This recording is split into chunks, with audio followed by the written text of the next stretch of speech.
এখনও অনেক ছেলে মেয়ে আছে তারা আসলে সরিষা ফুল কি এটাই ঠিকমতো চেনে না। আর কাদেরকে কি বলছে আমি ঠিকমতো চিনি না। আর এই জন্য কোথায় গেছিলাম সরিষা ফুল দেখতে, তা ফুল ভিডিও দেখতে হবে। যাই হোক, আসসালামু আলাইকুম সবাইকে, welcome to my mini blog guys. আমি এই দিন আসলে খুব ভালোভাবে কাছ থেকে সরিষা ফুল দেখার জন্য আমি আমার বগুড়াতে গেছিলাম খালামুনির বাসায়। আর ওখানে গিয়ে একদম চোখের সামনে থেকে দেখছি, এত সুন্দর লাগছিল। তারপর আমরা বাসায় গিয়ে আমার যত হচ্ছে যে মানে এটা ধরতে গেলে একটা গ্রাম্য একটা পরিবেশ, যা সুন্দর ছিল। আর দেখেন এত সুন্দরভাবে মানে দূর থেকে দেখা যাচ্ছে।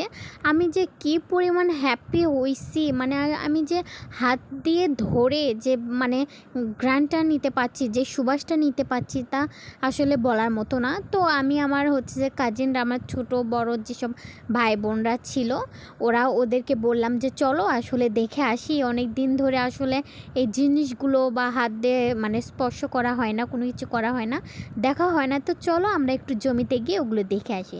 তো গিয়ে দেখি অনেক সুন্দর। তো এখানে আমার খালাতো বোন আমাকে দিচ্ছিলো যে আপু ধরো এটা নাও, দেখো কত সুন্দর, একদম ইয়েলো ইয়েলো ফুল।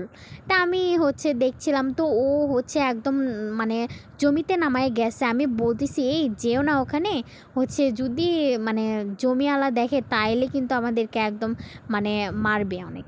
আর সত্যি কথা বলতে এই জিনিসগুলো দেখতে কিন্তু খুবই ভালো লাগে। পরে ও আমাকে ফুলগুলো এনে দিচ্ছে, এত সুন্দর লাগছিল, তা কি বলবো, আমি হাতে নিয়ে অনেক মানে ভালো লাগছে আমার। তারপরও আসলে যে দিকেই তাকাচ্ছি দেখেন সেই দিকেই মনে হয় শুধু সর্ষে ফুল আর সর্ষে ফুল, দেখে ভালোই লাগছিল।